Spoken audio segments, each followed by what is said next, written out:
Pistons fans, let's talk. They continue on the least likely number one pick.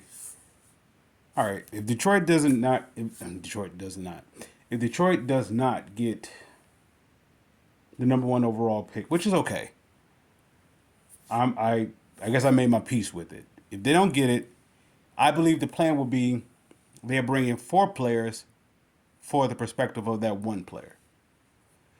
It would be four players that would be better than that will make the team better than Victor would make him by himself. Or no, if not better, it would be equivalent to what Victor would do for himself. So, I would keep my big four. I keep, of course, at the right cost. I keep Stewart. I'll keep Bagley, Wiseman, and I'm building around Duran. Excuse me. With that said, that takes care of me up top. So what I need now, I need a possible 3-4 type of guy to come off my bench, right? And I need them to be more so. If you guys familiar with my videos, you guys know that I try to use a certain team as a method or to I don't want to say emulate yet how I see how the Pistons have been recently constructing their team is almost the results is almost similar to the teams that I refer to. And I'm going to refer back to the Pistons when they drafted, I believe it was 86. I believe they drafted Dennis Rodman and John Sally. I think it was 86. And Joe Dumars was 84. They could have been 85. They could have been a draft of 85. Anyway, the guy who I'm looking at now he wasn't on my radar at first. Now I did a little, I guess a little, watching of him. I think I'm saying his name correctly. Walker, Jarris Walker, Jarris, butchering his name. Forgive me. Walker. I would take him over Brandon Miller. Brandon Miller, I don't see as a Piston DNA. I see him as okay, he's the reverse. Brandon Miller is the reverse. Let's say as a personality, I believe he's the reverse effect of what Dennis Rodman was with the Pistons. What I'm saying is when Dennis Rodman left the Pistons, he was outlandish. He came alive. Maybe it could have been the results of what happened to him as a Pistons. With that said, when he was with the Pistons, he was more calm, in a type of approach. Yeah, he was still energetic, yet he was more, I don't want to say contained. I guess I would say more contained. When I look at Brandon Miller's like the reverse effect. So he's more so coming in wild, and he had to learn how to be contained, which I almost want to say it's like a day late, dollar short type of move. If they had Dwayne Casey here, I think it would be more structurally sound for that. Or maybe the guys that Casey have developed to create that culture can allow him to, I guess it sort of like can cover him, if you will, or to, breed him into the culture, this new culture. This culture, where it is now, is well disciplined. They play hard, they play tough, and that's going to take them for the course of the next stint of their rebuilding development. So that's why I look at that's how I look at Brandon Miller. So I kind of like take him out of the. Let's say okay, if the Pistons get number one, of course we know what they would select. If they get number two, it's Scoot Henderson. With the big four, let's say okay, excuse me. Let's say if they decide to move on from Stewart, they will find Stewart replacement. They will find his replacement. The guy what they're gonna do the guy they would bring in would be tougher than Stewart, or equally as tougher than Stewart, yet will have more hunger than Stewart. That's my idea, and you can find that. You can find that in the G League. You're looking for a role player, not a guy who's trying to be a star. You're looking at a guy who's a role player that may morph into a star. Let's say if you get that as an example, well then that would be all the reason why I would go with Scoot Henderson. Why I would go with Scoot Henderson is because if my front four, not front four, my front court of big men of four is solidified. Well, I could interchange with them. I I will pick a 6'3" point guard. I will do it, and this what makes this team so great because they are so flexible, so versatile. They could play multiple positions. They could enter, and I want that's credit to two. That's credit to Troy Weaver and Dwayne Casey.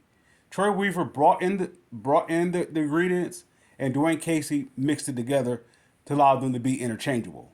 We saw it throughout the year. We saw it so many different ways. Of course, a lot of it was due to injury, and they had to do it on the fly. Nonetheless, it put the Pistons at a position of versatility. Versatility in any sport is so viable. It's like the missing ingredient. Excuse me. It's like the missing ingredient to a championship. Versatility. Why? Because injury is a part of the game. Let's say foul trouble is a part of the game.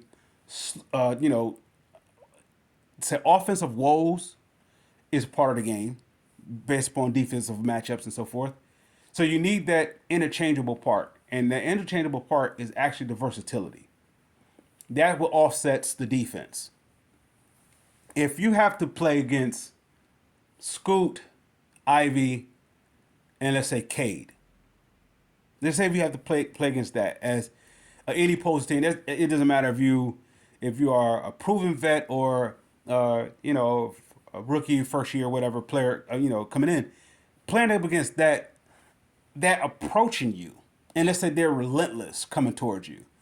That's a force that's actually that of course that is the Pistons recipe, their DNA and their whole tradition of how they are assembled. They come at you with a force of their backcourt leading the charge, with the like their big brothers with their front court supporting them.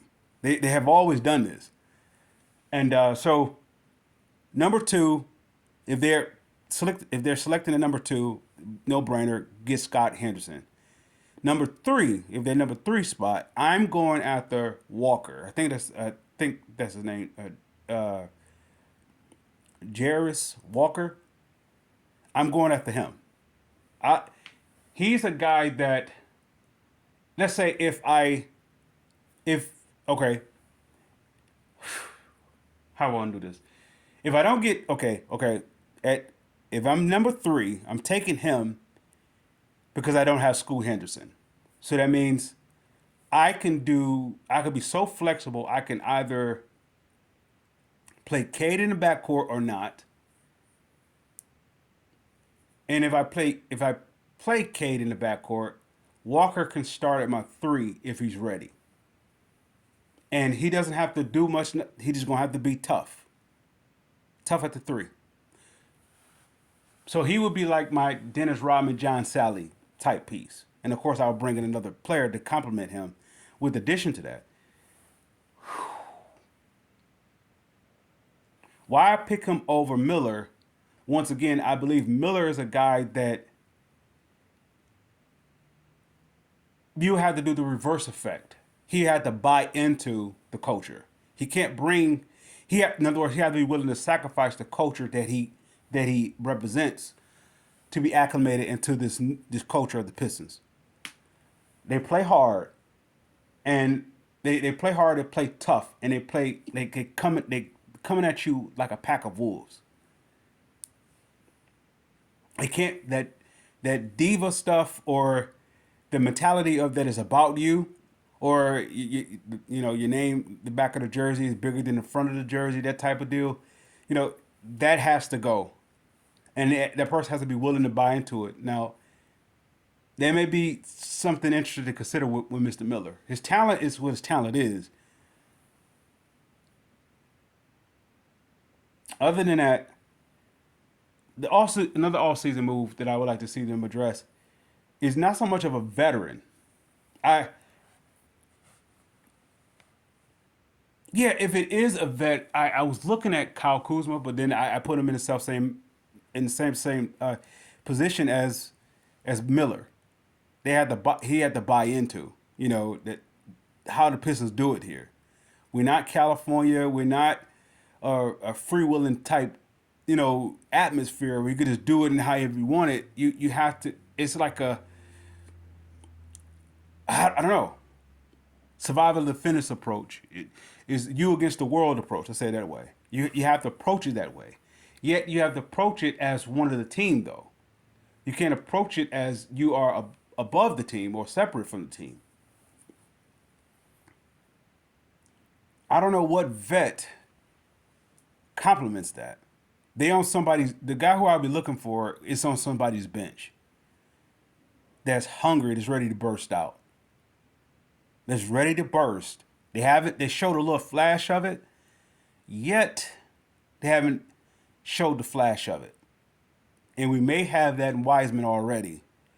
So this is why I'm looking for the guy to be able to play the 2 or the 3, or if not, the 3 or the 4. Somewhere along that way. But mainly the 3 spot.